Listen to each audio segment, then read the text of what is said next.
The new Labour government has 5 missions to rebuild Britain, the cornerstone of Labour policy. Number 4 is breaking down barriers to opportunity. If that's what this government wants to do, it should listen very closely to our guest today, Professor Lee Elliot Major, who is Britain's first professor of social mobility based at the University of Exeter.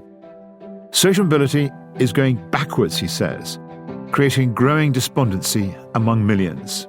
The trend must be reversed. The waste of talent impacts on us all. His latest book, Equity in Education, argues for a new approach, extending even to the language we use to discuss the issue amongst ourselves, let alone publicly. In the book, children are not disadvantaged. Instead, he says they're under-resourced. Why does language matter? Can that overcome the advantage of money and birth? Here to explain more is Lee.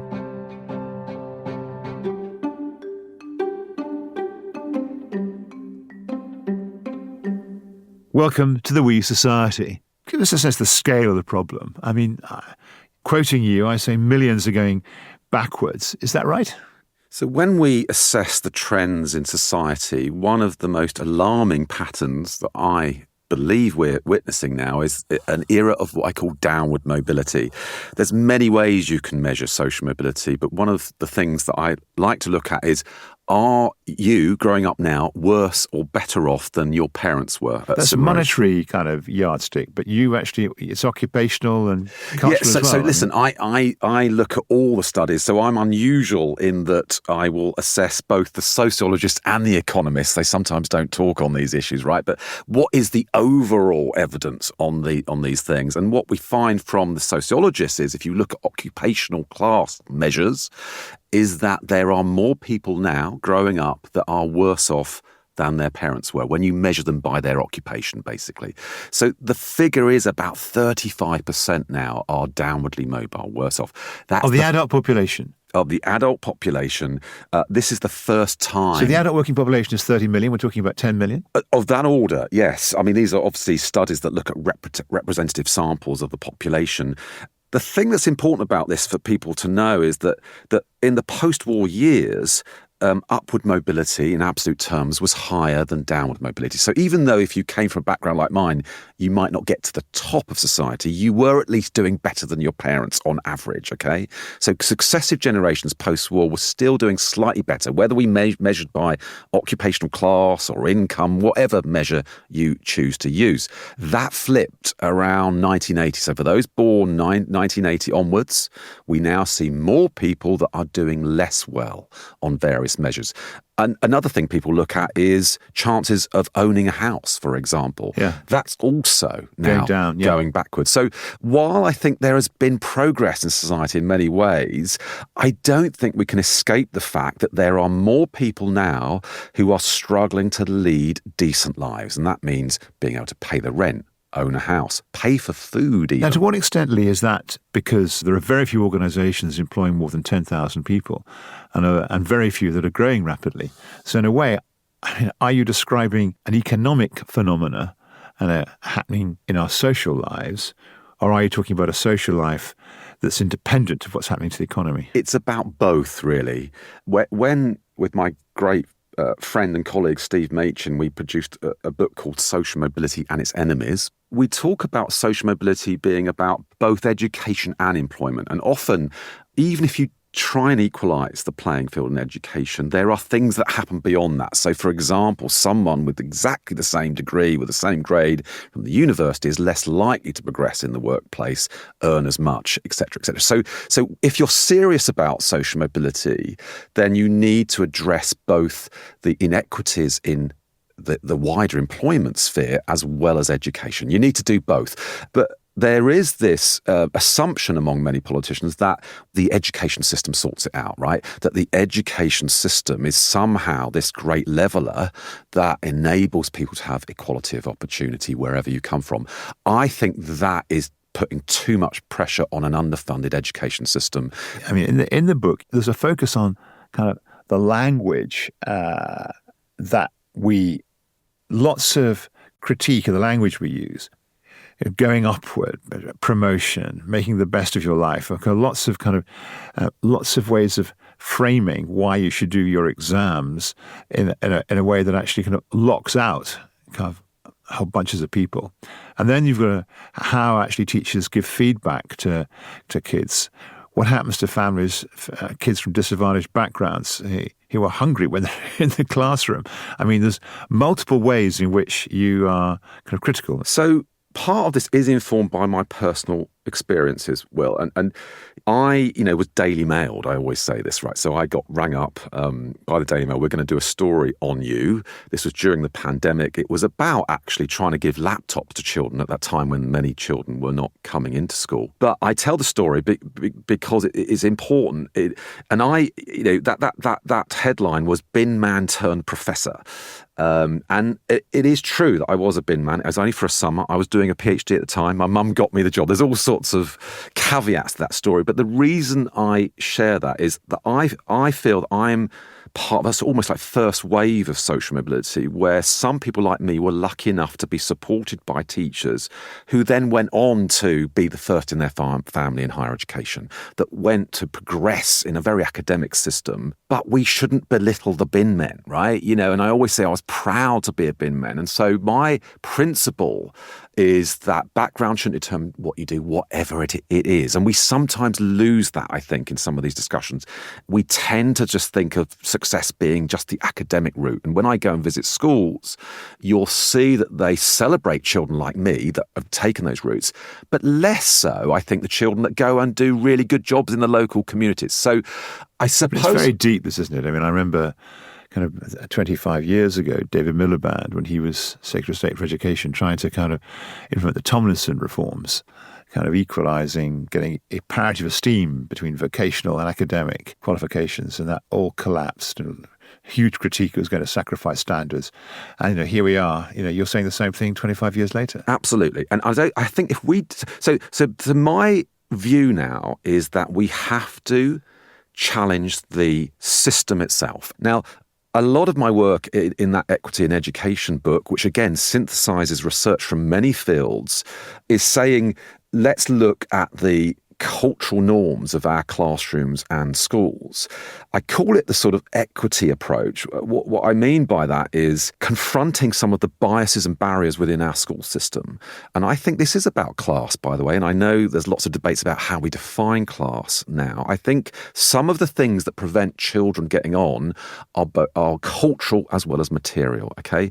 So I was really struck by some of the research around teacher bias. So what we know from that literature is that a teacher will judge someone having a lower academic capability if that child happens to be from a low-income background or a working class, I'll use that term, background, even though when we do our studies, we know that that child has actually got a higher grade than the teacher has estimated.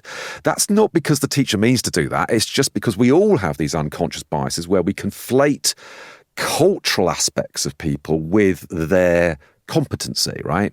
So I've been really struck by that. And a number of things in the book that we suggest are practical things, and I've been sharing that with teachers across the country, is about the language we use. So the words we use have a real impact. Give an example. I've used the term disadvantaged pupil throughout my professional life, okay? I was really inspired by some of the race equity debates that I've seen in America on this. Remember, I'm interested in social class, in income.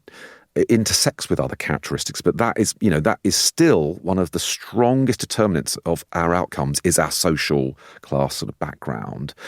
So the problem I find with disadvantaged people is it immediately puts the blame on that individual student, even if we don't mean it to. I think subconsciously, we're sort of implicitly blaming that child for their disadvantage, in my view. And there's a lot of literature that would back up that conviction. One of the things in that book we do is we talk about children from under-resourced backgrounds. That places the emphasis on... So you use the word disadvantage and replace it with the word under-resourced. Yeah, I think, listen, I don't want to become the sort of word police of the social mobility arena, but this is my view. And when I present to schools, I say, look, I've been on a journey with this. This is where I've come to. I think you as a school should think about the language at least and reflect on it. I think children from disadvantaged backgrounds is okay. You're putting the emphasis... under-resourced backgrounds, come on. I prefer under-resourced because for me, disadvantage isn't a binary divide. So in schools, we measure disadvantage by free school meal status. Disadvantage is a spectrum within any classroom, right? So again, this sense of disadvantaged people gives you this false sort of dichotomy. There's disadvantaged children and non-disadvantaged. The problem with that is I think you end up labelling those children. You sort of, there are the disadvantaged and we're going to help them. It's a very deficit sort of approach. It's sort of, these are inferior people that we've got to help. So I do think language is important, and it's deeper than this, Will, because I've been also struck by a lot of the literature in psychology where they talk about strength-based approaches, and this is about being more aware of the attributes that people have from low-income, poor backgrounds. More resilience, being able to think on your feet really quickly, being more collaborative, right? Right. So I think there is a real flaw to the approach that says, here's some really inferior people that we've got to foist. We've got to sort of tell them what they need to do in our schools, rather than being respectful of what they bring to schools and being respectful in the language that we use. So I'm absolutely convinced by this. Just a short pause here to tell you about the Academy of Social Sciences, the organisation behind the We Society podcast. I'm Will Hutton, the president of the Academy of Social Sciences, and as I hope you know by now, we are a national body for academics, practitioners and learned societies in the social sciences. As president and host of this podcast, I know just how vital the social sciences are in our society, from education to government, business and finance. Social scientists are at the forefront of tackling the most pressing issues of our time. And in this podcast, we bring you some of their best ideas to shape the way we live. You can find out more about the Academy of Social Sciences work, support us, or read up on our fellows by going to the website acss.org.uk. That's acss.org.uk. Now, back to the conversation. I don't think people get a kind of degree of distress there is in the bottom kind of fifth of the income distribution in Britain. Living standards are kind of lower than they are in Slovenia or the poorest state in America, Mississippi. I mean, it's just desperate. But, that's not social mobility. That's kind of a dysfunction in our economy and a dysfunction in wage growth, brutally. I mean, it's not, that's but you're talking about something else. You're talking about the kind of embedded structures and attitudes which are overlaid on that. As you've been talking, I've been thinking about just the fact that being able to afford to live near a good school, to rent a house that puts you in the catchment area. So even if you're not actually living there, you've got a postal address which gets you in the school. The capacity to kind of tutor your kids. And all that's reinforced by this language of standards, opportunity, of achievement, of doing good, what to do well your life actually means. I mean, isn't that what you're saying? I mean, I'm trying to capture it. Yeah, I view the system as a rigged race, and this harks back to people like Michael Young in the Rise of Meritocracy book all those years ago, that we've created a system that measures talent in a very narrow way, which is eminently gameable by the middle classes. And I'm part of that world now. I mean, I'm not blaming anyone for this, right? I paid for private tutoring for my children. We have a system that, in my view, is eminently gameable by those that are already advantaged. And that essentially replicates the same social elites from generation to generation. So I'm really interested in thinking about how we change the education system to reflect wider talents. If someone like Michael Young would probably be arguing that it's not just about ability to summarize facts and memorize knowledge in an end-of-term assessment. Human talents come in a broad range. It's vocational, it's creative, it's actually being generous to other people. These are things we should value in society. And unless we break away from this very narrow view of how we judge talent, I think it's going to be very hard to address those attainment gaps. Which, by the way, if you look at those attainment gaps at basic GCSEs in England, it's it's been pretty constant for many decades now, and I've been involved in many efforts to address those divides. So I think we need to rethink the system. Explore that attainment gap a little bit. So if you look at, I've done some research on the proportion of young people getting a grade 4 in English and Maths GCSEs. The reason I'm interested in that is because it's kind of in the current system, the basics you need to flourish in whatever you go and do after school. Even if you want an apprenticeship, you've got to have that. Exactly. Now, there's sort of debates about whether that's the right qualification, but that's where we are at the moment. What we observe in the trends is the gap has stayed pretty constant for at least a decade, probably more. So while it's gone up, so if you look at the proportion on free school meals, the children on free school meals, their attainment, it's below 50%, of those getting those basic grades.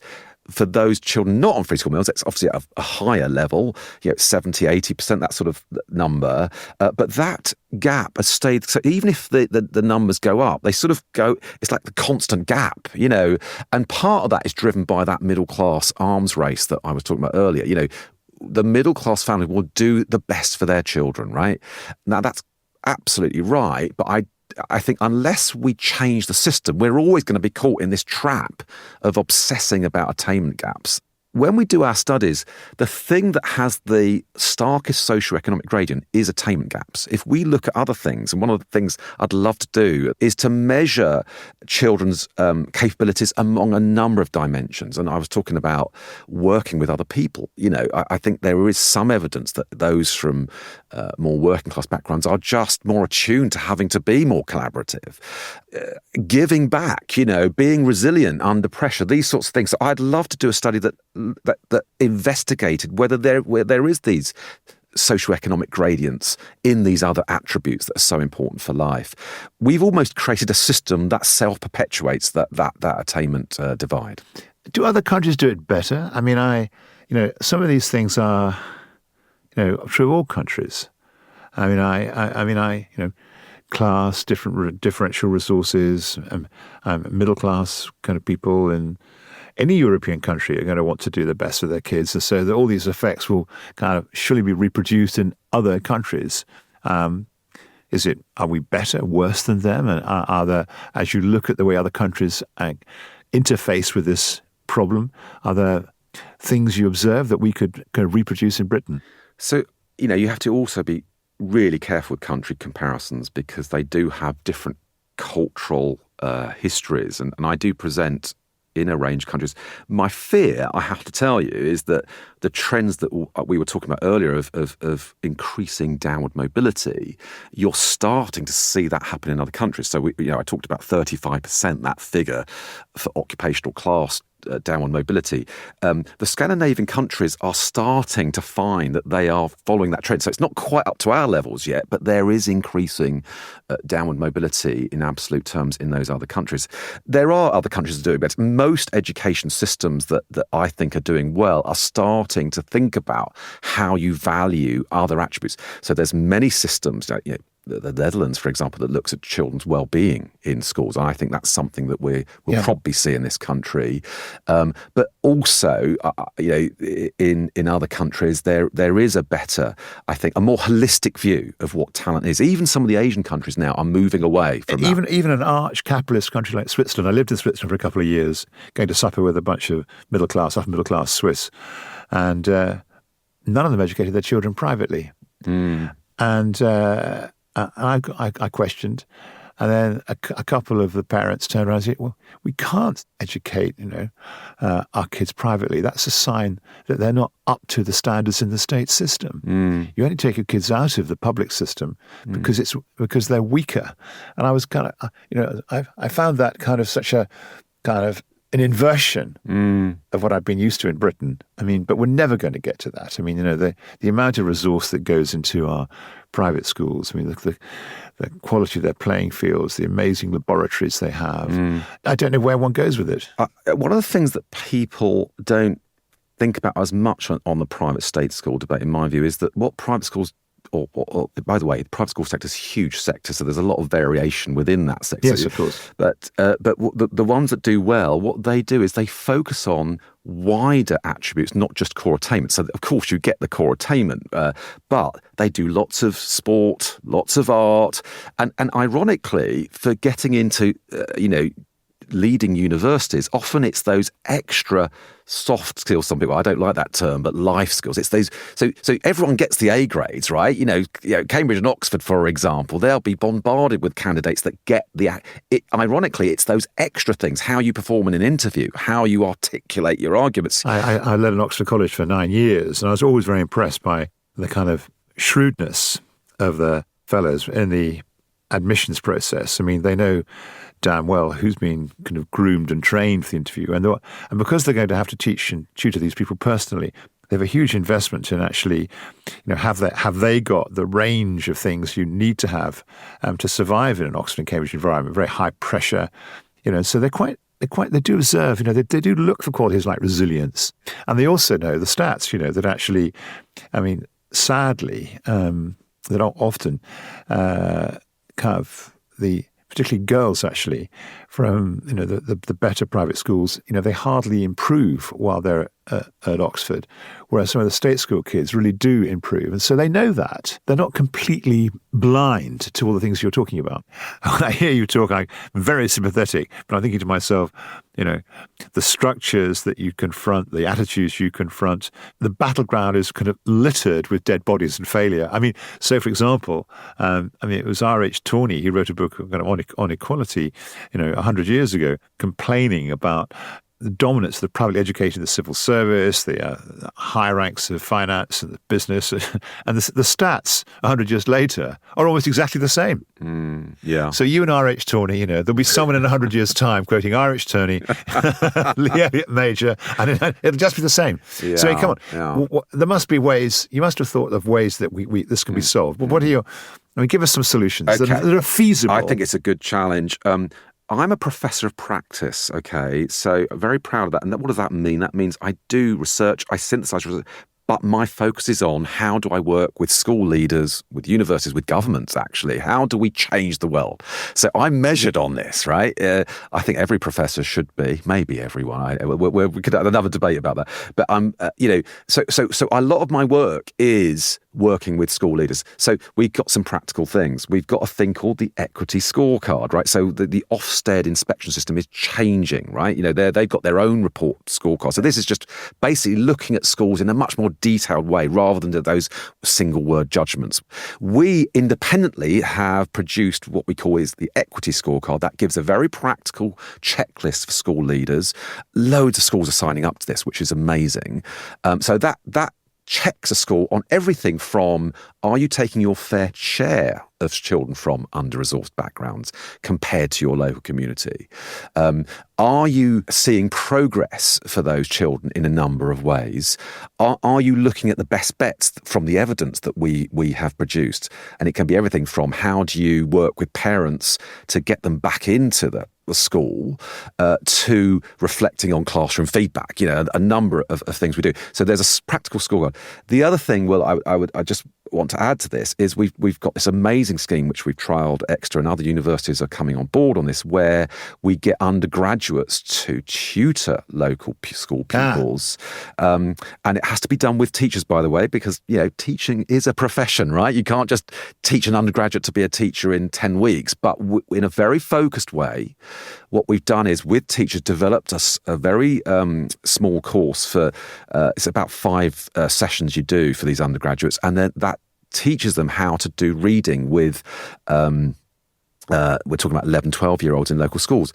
Head teachers were telling us that children are now coming through the school system post-pandemic unable to read and write properly at age 12 and 13. If you don't get that right, you won't access the rest of the curriculum. What would you do to build on that?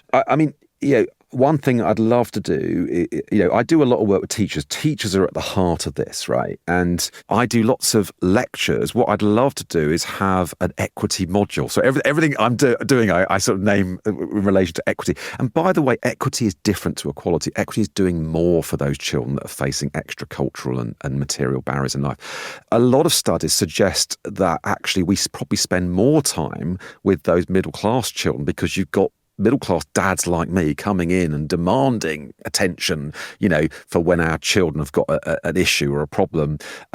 What I'm trying to do is enable teachers to give time to those children who really do need that extra support. So equity is different to equality. We're trying to develop this sort of equity module where every trainee teacher at least gets a little bit of a session on what is inequality and poverty outside schools. Why is it that schools can't solve all these society ills? But here are some best bets that Lee and other researchers have produced for you to consider when you're thinking about all the children in your class. So it's kind of trying to create a module that all teachers would do in that area. Real spending on education in the last 14 years has fallen quite dramatically, and teachers' salaries in relation to the average have gone down. I mean, it's if you're going to get able people into teaching, it's a kind of precondition for the rest, isn't it? Mm. Yeah, I visit schools around the country and indeed other countries, and I can tell you most of them are flat out. They are doing absolutely as much as they can do. And often schools are becoming community anchor organisation. What do I mean by that? They're picking up the pieces. They're not just teaching those children. They are helping them in terms of dental health or food, or they're increasingly becoming centres of almost social welfare. Now, again, I do sessions on this because I think as a school, yes, it makes sense that if your children come to your classroom and they're not hungry, they're not suffering some sort of toothache, etc., etc. Eye test is another one. When I talk about things going backwards, people always say, are you being over dramatic on this? But honestly, on some of these basic entitlements, I would call them, to life, we have definitely gone backwards, and schools are picking up the pieces.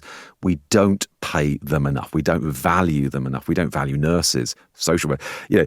I honestly, I feel almost embarrassed by saying these things. It feels somehow old-fashioned, but we don't value those professions. They work damn hard and they're not paid very much. But it's more than that. It's a sense of kind of systemic undervaluation. It is, and I think... And being the butt of endless complaints by parents who don't get it, really. I mean, why put yourself through this kind of daily hell, Yeah. Although there are fantastic rewards when you see your kids doing, flourishing. It's fantastic. Yeah. I think it is the most honourable of professions, and I'm just proud to be able to work with teachers. I think that, we actually assess them unfairly as well, and I'm glad that we got this review of how Ofsted, the inspection, works, because this is again a balancing act, right? We've got to challenge our school leaders about whether they are inclusive enough, whether they're doing enough for all the children. But at the same time, the current system basically measures them in terms of solving all of society's ills. The places around the world that do well, right, are those where you're addressing the wider inequities outside the school gates while challenging the schools. In this country, what we have is a system where we're just challenging the school leaders and we're letting those inequalities grow. I just don't think that works, right? We've got rising child poverty. The other thing I'd say to you, and I totally get, Lee, what practically could you do on this? I would have socioeconomic background, and you'd have to think about how you defined it, as a protected characteristic in this society. We had an equalities law, put through 2010. Yeah. There's a number of characteristics in that. Quite rightly, we sort of confront discrimination in terms of gender, ethnicity, other characteristics. Socioeconomic background should be part of that. It should be part of that. We should look at pay gaps in relation to socioeconomic origins. It should be a protected characteristic. The pushback I get on that is, Lee, how do you define it? It's quite complex. Class is quite complex. I would say it is about origins, and we have lots of academics who've looked at this in real detail. I think we could come up with some robust definitions. It is one of the strongest determinants, if not the strongest determinant, of future outcomes. Why isn't it a protected characteristic in law? This has been extraordinary. The range of things you've discussed, language, continually kind of coming back to this point about equity and finding ways, whether it be through tutoring or the definition of what should be a protected category of, you constantly kind of insisting that there are kind of points of leverage in the system when one can discuss equity, and that's, or implant equity. And you've also kind of made the point that you can't really make an inroad into any of this unless you get the wider social and economic kind of dynamics better than they currently are. And you're also saying that actually we may be doing it badly in Britain, but when I challenged you about where in the rest of the world is kind of doing it well, you're saying that actually the same kinds of things that are happening in Britain are happening elsewhere, that this is a kind of becoming to be a universal problem. Bottom of all of this, I think, is a warning that actually if we allow this to go too far, all Western societies face social dislocation and protest from the bottom. But Lee, it's been fantastically interesting talking to you, and thank you so much for coming on the We Society podcast. Thank you very much. I'll leave you one apocryphal prediction from the great Michael Young in the 1958 Rise of Meritocracy. He predicted that we would dislocate as a society in about 2034. So if you believe Young, we've got about 10 years left. I think we're already starting to see it. Wow, that is a sober thought on which to end. Thank you so much. Thank you so much for listening. The We Society is brought to you by the Academy of Social Sciences, who can be found at acss.org.uk. I'm Will Hutton, the producer is Emily Finch, and it's a whistle-down production. If you haven't already, please subscribe to the podcast, leave a comment, share with your colleagues and friends. Thank you so much for listening.